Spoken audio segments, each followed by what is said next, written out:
Bronze and Modern Gods. I'm John. That is Richard over there. Hey, Richard. Hi, John. How you doing today? I am doing well. We'll get into it. I got some issues, but we'll get into that in a second. First, I want to remind everybody to follow us at Bronze and Modern Gods on Facebook and Instagram at Bronze and Modern Gods. Also visit the website bronzeandmoderngods.com. If you like what we do, give us a like, subscribe. 86% of the people that view our videos are not subscribers. I want to come over the interweb tubes and slap each one of you. Please subscribe. We love you for it.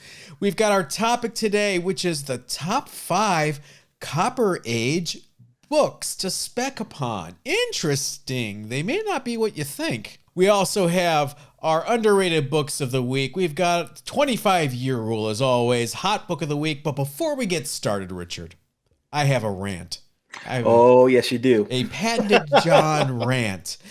So we do this episode about CGC versus CBCS. People doing pros, people doing cons. If you follow us on Instagram at Bronze and Modern Gods, you know where this is going. I had a live unboxing video on Mother's Day, and you guys got to see it happen live as these two books came back. This is Venom First Host number 3, the second print, the scarcer. I'm sorry, second print, the scarcer second print. What's wrong here, Richard? Let me give you a hint. This is like Blue's Clues, isn't it? It has the label. What, that label? For the Incredible Hulk 340 with a little picture of Wolverine on it on my Venom number 3. And meanwhile, in the same shipment was my 3 guesses Incredible Hulk 340 with a Venom label for Venom First Host number 3 second print. Now, CGC, I defend you. I understand mistakes happen. The timing, again, for you could not be worse. We just did an episode where we're debating your merits. And here's the thing that really just sticks in my craw about this, Richard. The characters' pictures are on the label. It's like Garanimals. You can just match them. Yeah. And you know what? I wish I could say this was an isolated incident, but I have been watching YouTube and different IG shows, and people are left and right complaining about shipments from CGC, either problems with the books or in shipment, the books have been damaged, and it's got to stop. CGC is cannibalizing their own business here. They just got to get it together. And again, it's a radical suggestion, but if I was running things, no submissions for 30 days. We are shutting down. We are catching up. We are staffing up. We're training new staff. Please know that anything that's being submitted will be held for an extra 30 days. They got to do it. It's a mess. And I have been submitting since 2005. Does that sound right? Maybe. Yeah. And I've never had a problem. Never had a damaged book. Never had swapped labels. And it's weird that it's happening now, because now I'm mad because it happened to me. Just, that's a very American thing. You know, it's fine when it happens to other people, but now that it's happening to me, it's making me angry. No, it's, you and I and our mutual friend DD Comics fan were talking earlier, and we're going to be routing books to CBCS. It's because we've lost confidence in CGC. And that's the one thing they can't afford, is their customers to lose confidence. You can raise your price all you want if customers have confidence. So I hope they get their act together, because this is not trending well for them. Stay tuned. Meanwhile, it's time for our hot book of the week. Richard, it is a modern book, of course. Oh, man. This is okay. Our hot book of the week this week is Something is Killing the Children, number 1. Crazy. Specifically the first print. Now, this book has gone through 8 printings at this point, so it's obviously very popular. There's definite speculation around the Netflix announcement that they're going to be making a TV show out of this. Can you call a TV show if it's on a streaming service? Sure.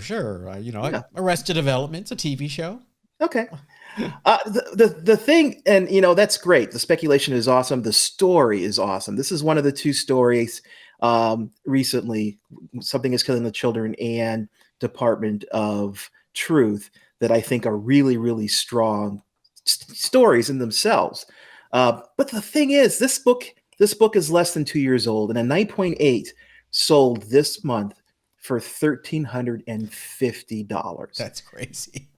That is unbelievable for a. This is not a rare book necessarily. This is not a rare variant. This is for the A cover, and it's the funny thing is, I still think there's plenty of room for this book Yeah. to grow. There are a variety of covers for this book. There's a New York Comic Con version in 9.8 that sold for $1,600. That seems to be the variant of choice. There is another variant made for the American Library Association's Midwinter Conference that had a print run of 1,000 books. Raw copies of this is sold for $3,000. Would you spend $3,000 on a modern book, John? Here's the thing about that American Library Association Midwinter Conference variant. It has a different back cover that promotes, ordering this for your library. They did 1,000 of them for this conference. Rumor is, I haven't seen any kind of firm confirmation of this, about 250 of those were damaged, so they just went right into the dumper. So, and then again, out of the remaining 750 or so, how many people, when you go to a work conference and you get that goodie bag filled with stuff, do you keep it? I mean, I go to a lot of work conferences in my day job, and I toss 90% of it. Imagine how many of these got tossed by, a librarian that came home or gave it to their kid. Oh, it's a fun comic book. She's carrying a machete, but it's all Don't right. give this book to your kids. Something is killing the children. There you go. So please don't give this book to your kids. That's all I ask.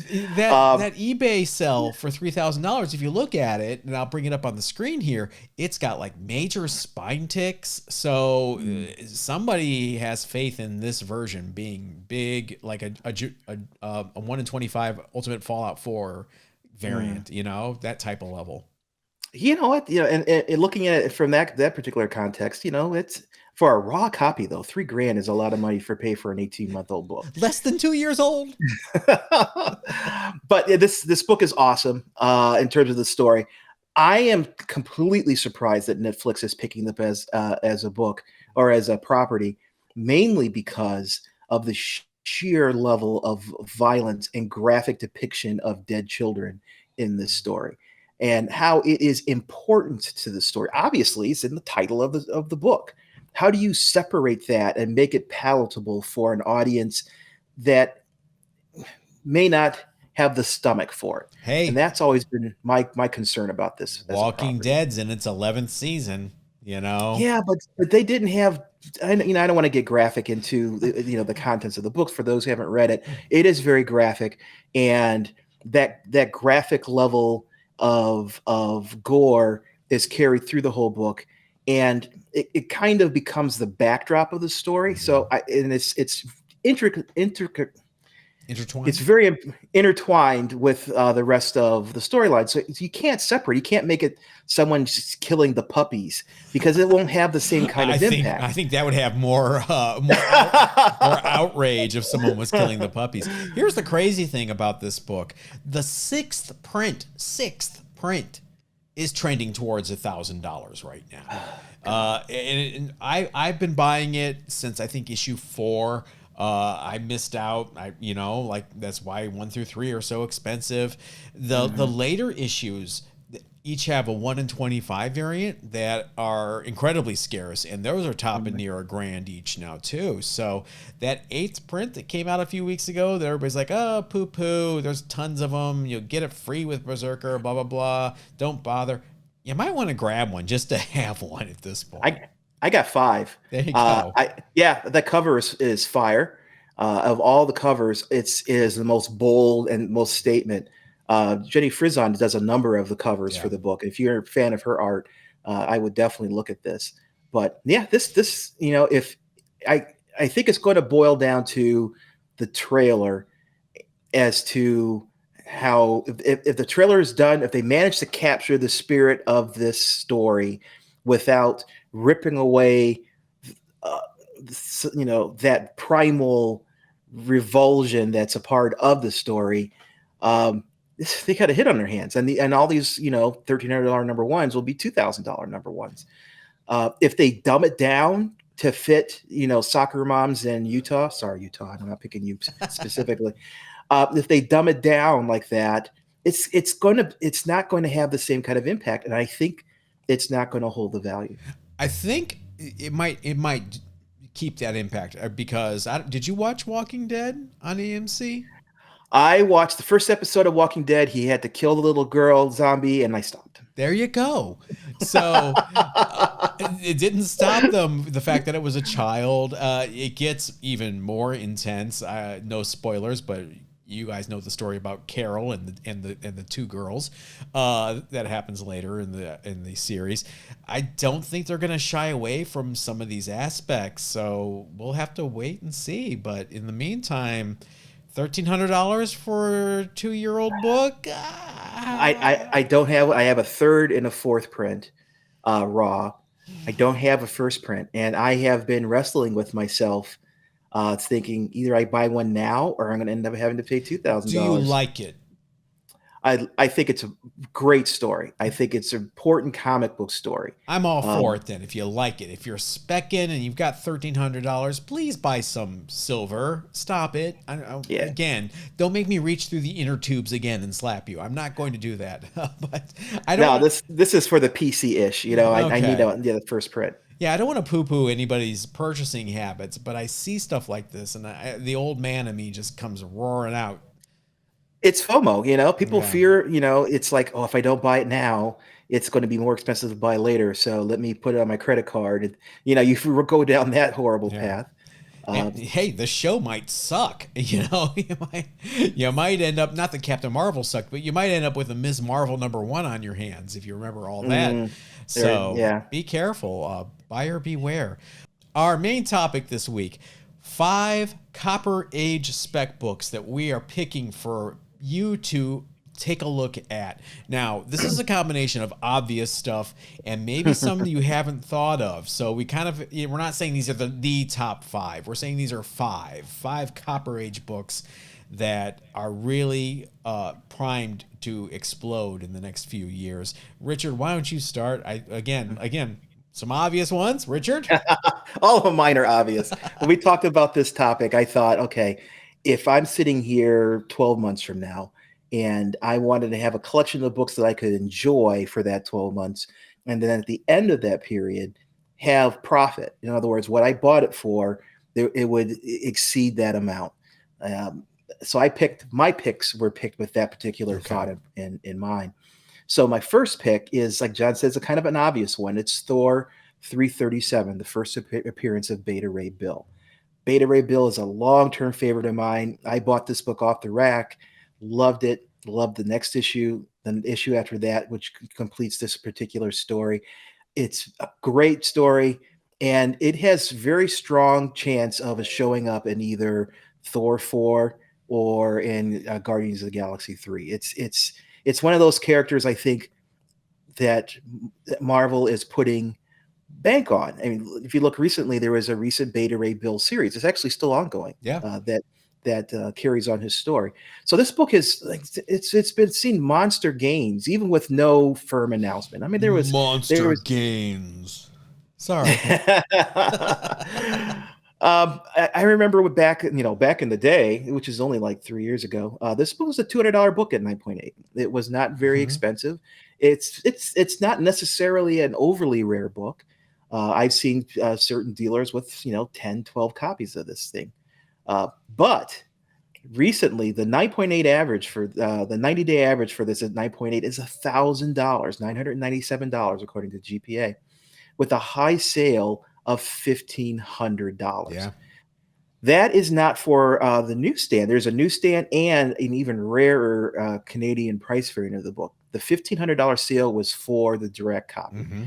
If you find one of the newsstands, or even better, find a Canadian price variant, you're going to see a substantial increase over that particular amount. And again, this is with no announcement. There is no show that has been confirmed.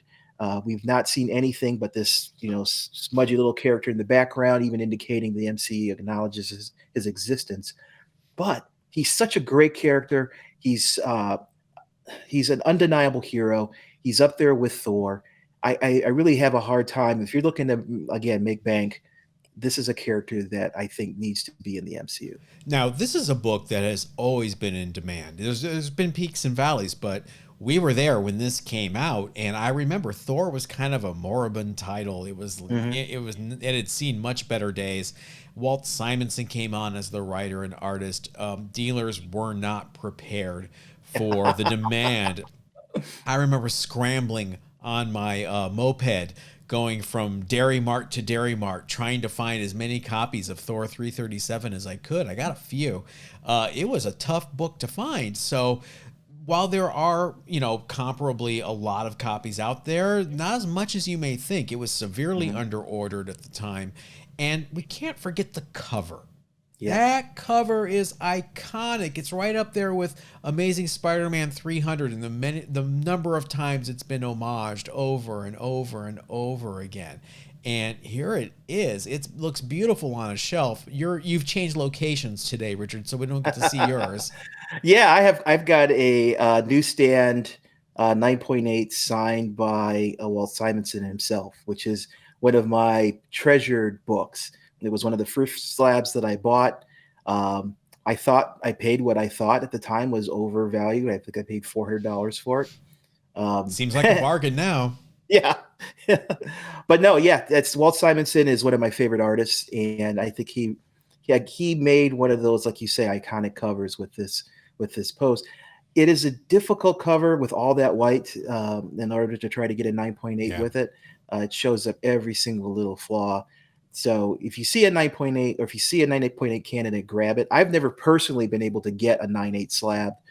They always come out a little bit lower, but it's definitely worth picking up. This is one of those books. If you pick up 2 or 3 copies now, raw, while they're affordable, and I say raw just because you can buy 2 or 3 copies as opposed to maybe one graded. If you're going to look at those books in 12 months, it's going to show you a profit, in my opinion. Oh, for sure.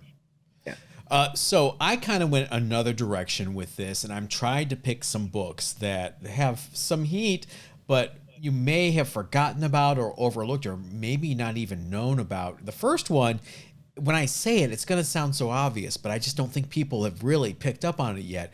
And that is X Factor number 24. Richard, do you know what this book is? It's the first appearance of Archangel. The Archangel. Okay. People love Archangel, right? You took Warren Worthington III, the boring angel, and rip off his wings, replace it with those razor sharp feathers, and just completely reboot this, frankly, yawn of a character into something badass. And again, Walt Simonson strikes again. The guy can do no wrong in my eyes. And I think people kind of sleep on this book because it's a major mutant key. It's the first appearance of a major X-Men character, but it wasn't in the X-Men title proper. So while Jubilee's first appearance, Kitty Pryde's first appearance, even the book you've got coming up next, another first appearance of a mutant, they get all the attention and the major dollars. This book is just really kind of flown under the radar. A 90-day GPA average for a 9.8 is $282, but the last sale was for $404. Now, that could be an outlier. We don't know, but people may be picking up on this. This is one of those books, when you're flipping through boxes, you can still come across raw pretty much. It was Fall of the Mutants tie-in, so there's plenty of copies out there, really heavily ordered back in the day. But people just forget, this is a major first appearance of a character in the mutant universe. I didn't realize that this particular character wasn't announced or wasn't introduced in an X-Men title. So, but yeah, this is an important character, and while his introduction into the MCU requires we see the original X-Men team, or at least Angel as a part of that, whose superpower is he can fly. Yeah. It would be interesting to see, him show up in that transition from Angel to Archangel. I think would be a powerful story, and when Angel shows up is not the time to buy this book. All these books we're talking about, trying to get ahead of the curve. Now is the time before we see the rise in all of the X titles, which is coming. Try taking a look at any Claremont X-Men right now to see as an example. Now is the time to buy this, and I think this is a good pick. Speaking of X-Men first appearances, yours is next. You got one. Yeah, this is a book that I personally, I don't want to say I poo-pooed, but it wasn't really on my radar, but it's on a lot of people's radar. It's X-Men number 266 from 1990. It's the first appearance of Gambit. Gambit is a very, very popular character in the X universe, the X-Men storylines. This is one of Chris Claremont's story, which again automatically just makes it one of my. I'm a big Chris Claremont fan. If we're going to see the X-Men in the MCU, and this is all inference here, but if we're going to see Wolverine, we're going to have to get the X-Men, and then if we get the X-Men, we are going to get the popular X-Men, which includes Gambit. So I'm kind of banking on in the next 12 months we'll get more news about mutants in the Marvel Universe. I doubt we will see any specific announcement for X-Men, but we will get more information about when they'll join, probably sometime in Phase 5. Right now, the prices for this book have been going up. It's interesting. There's newsstands and directs available for this book. 90-day GPA for a 9.8 is 1,057, so about a grand. But the high sale, it was $1,700. So people are starting to glom onto this book. It's always been popular. This has always been a popular book, but I think it's been undervalued. People have not really, it's surrounded by a number of books in the run that are of a lower value, and I think that's kind of held it down. But now we're seeing just an incredible increase in the value of all of these Claremont X-Men books. On the census, there's 16,000 books on the census, so it's not necessarily rare. 3,800 of them are 9.8, so it's a 23% ratio. So you can come across this book. I mean, you can come across this book pretty easily. I have an X-Men run from 94 to 300 and something, and I bought this book for that run for about $60.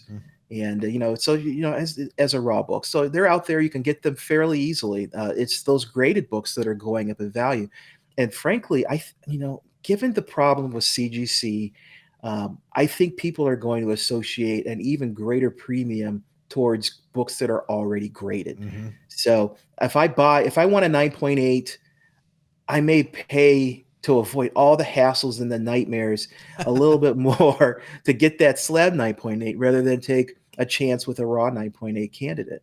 So, they take that into account. This book also has a facsimile edition available. If you just want to read the story, it's a good opportunity to do that. But yeah, I think again, in 12 months, this book is going to continue to go up just like all the other X books. Mon chéri. You know what? I'm not a big Gambit fan, frankly. I think he's a dick, but yeah, that's just me. The most intolerable part of Chris Claremont's run is trying to read the dialogue between Gambit and Rogue, with the Gambit's New Orleans accent and Rogue's Southern, I'm Rogue. And he's like, oh, can you just write English, please, so I can read this? Oh, man. So where do you stand on the X-Men Annual 14 versus X-Men 266 first appearance argument? Oh, I didn't. We were talking about that. Yeah, that's interesting. There is some brouhaha amongst the two, because in the annual, he is not only named, called out as Gambit, but there are multiple panels with the dude standing there, and it's not an iffy, only on the TV screen kind of appearance as a cameo. No, he is standing there, and. But people have gravitated, and that predates 266. Yeah, it was a scheduling error. It came out first. That's really what it comes down to. Yeah, people gravitate, I think, to 266 because he's on the cover. Yeah, I think that really draws them. And you know how this market works. Facts have absolutely nothing to do with the value of things. And people decide that this book is the first appearance, then that's what the first appearance is going to be, because they're going to vote with their dollars. Me, I hedge my bets. I have a couple copies of the X-Men annual as well. Uh, so if somehow that trend changes, you can cover your bases. It's not a very expensive book. But yeah, this is kind of like the Hulk 180, 181 Exactly. kerfuffle. Um, Again, the market picks what the market wants, and the market picks 266. There you go. All right, my next one is really digging deep, so get ready for this.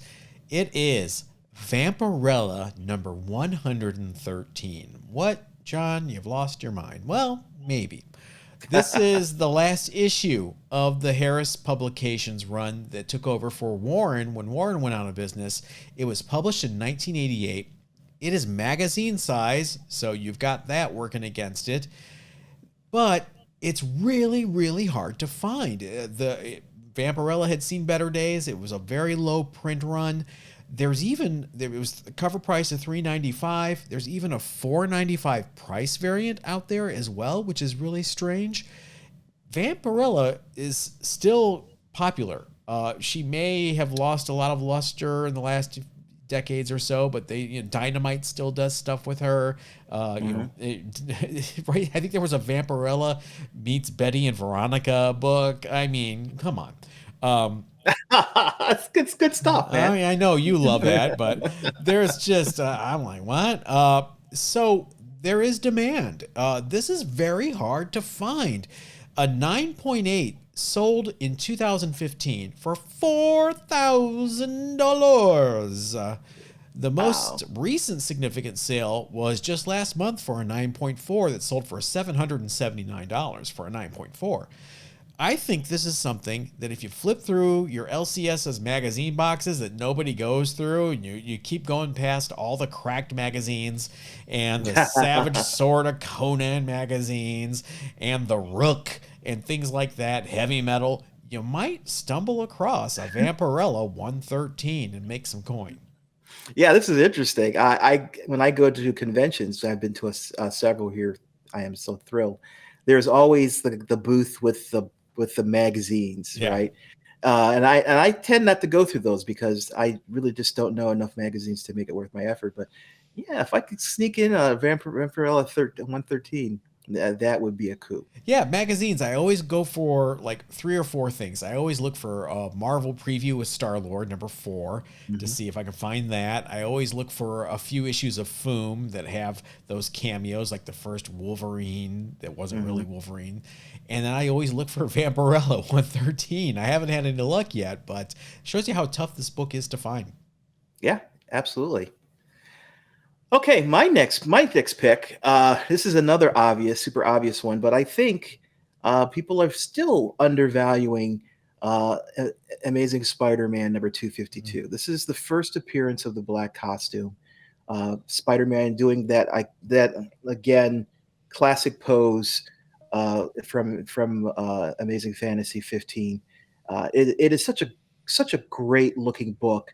This is another book that I remember when it came out. I actually bought 2 copies. This is one of the few books back then that I actually bought more than 1 copy for. I have a scan copy and I have a direct copy. Apparently, there's also a super secret variant. There is a Canadian price variant for this book. Yeah. I have not seen one. Looking at the census, it is an expensive book. If you come across the Canadian price variant, definitely pick it up. So this book has headroom to grow. I think it's priced at a point where it's still affordable and there's still meat on the bone. A 90-day average first of all, a 12-month average is $948. The 90-day average is $1,900. Wow. Okay, so there is a huge curve to this thing. The last sale was $2,400. And some of these are outliers. I still think you can pick up this book. This is a book that is common, in my opinion. You can pick up this book in long boxes. It's still opportunities to do that. People sell the set, people will sell a range of books a run of books, and sometimes this book slips in there. It's a good book to keep your eye out for. If you have a copy, especially raw, I would recommend getting it slabbed. Well, I would Maybe. normally recommend getting it slabbed. If you don't mind a Wolverine label on it, go ahead. But I still think this book has a lot of room to grow. This is one of those, ASM 300 is probably the number one. That book did not make this list simply because I think it is, because I had it originally in my first factorings here. It's just too expensive. It's out of reach. It's out of reach. It's out of reach. It's an $8,000 book at 9.8 at this point. So regardless. But so ASM 252 is kind of a bookend to 300. You got the beginning of the black costume and you got the end of the black costume. And I think as 300 continues to go up, it's going to, it's going to raise the value of other important books in the series. And I think this is one of those books. It's going to increase the value of. Another Teenage John on his moped book as I drive from Dairy Mart to try to score as many copies as I could. I was a little hustler back then. Yeah. Well, there you go. Let us know what you think. Agree, disagree, one of your copper picks, 3 or 4 of your copper picks, leave them in the comments. We want to know what you think. And just a reminder, viewer mail happens on our bonus episode later this week. So make sure you are subscribed and you hit that notification bell so you know when it goes live. A lot of X-Men talk this week. We had Archangel, we had Gambit, and now there's more X-Men to come as part of the 25-year rule. Yay! I had a segue.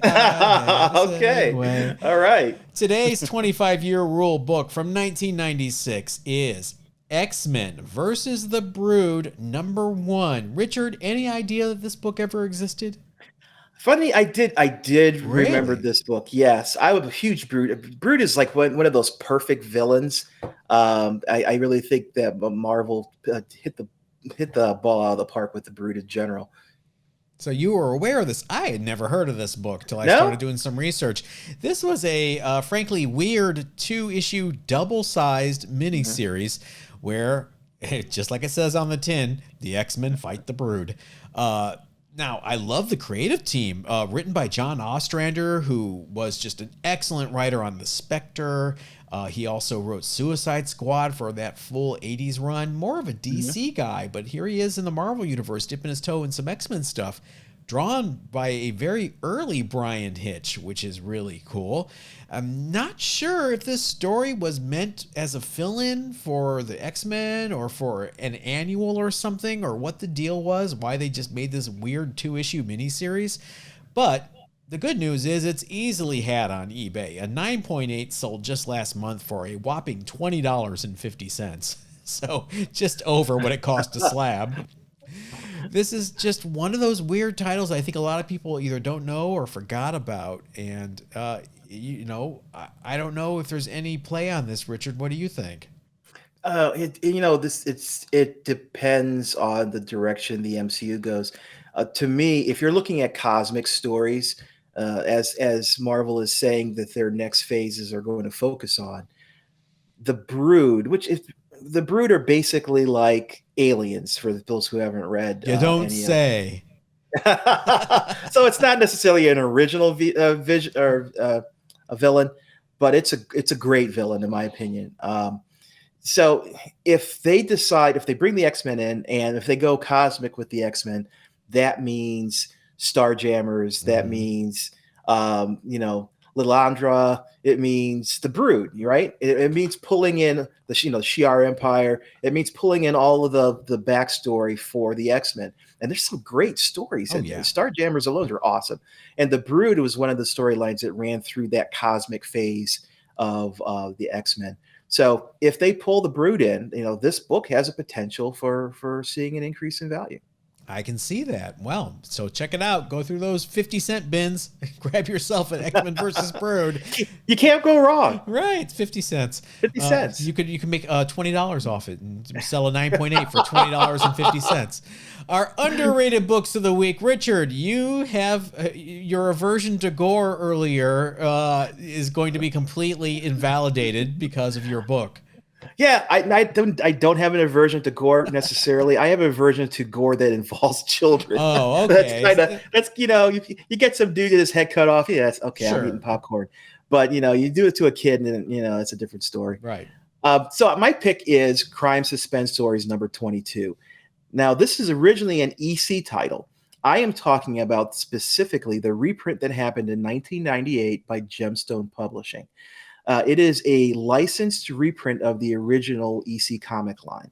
They did suspense stories. They did. There is a number of different lines for EC, but I'm focusing here just on the suspense stories lines. There are 27 books in this series.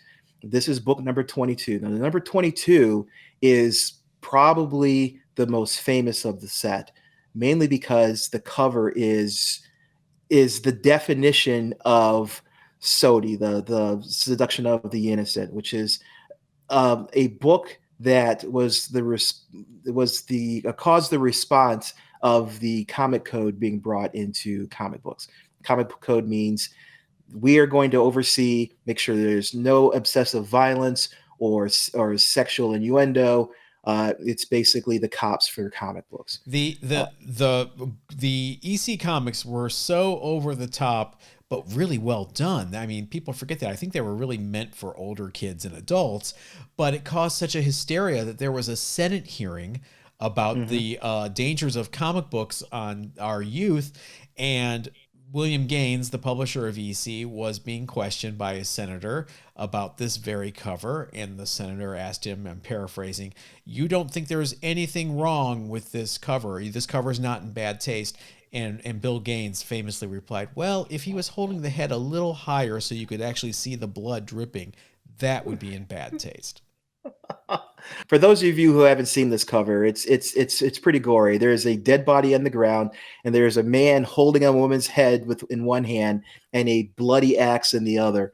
It's pretty striking. I can't imagine this cover, 1954, on the shelf of some, Hey kids, comics. It's like here you go get your milk, get your butter, and get your headless woman. The old man in me is more like, we were tougher then. See, we can handle decapitation on the covers of our comic books. You guys are soft now. Now, why I like the Gemstone Publishing reprints is because it gives you an opportunity to read these books and they're as a book. I mean, there are anthology reprints and things like that for this, but they're all basically clusters of multiple books. This, you get to pick up a book, you get to read the book like you would read the original. The reprint is licensed by Gemstone Publishing. Gemstone also publishes the Overstreet Guide, which I find really interesting. This book was made in 1998. It is, I don't want to say rare, hard to come by. I think it's hard to come by in high grade. Yeah, that is the big thing. There's only one sale in the GPA, and that was for $180. That makes it difficult to judge value. There's only 13 books total on the census, and there are 9.8s. I happen to have one of those. Hey. The original census it's funny. The original has 320 books in the census and one 9.8. So this book is actually less graded than the original.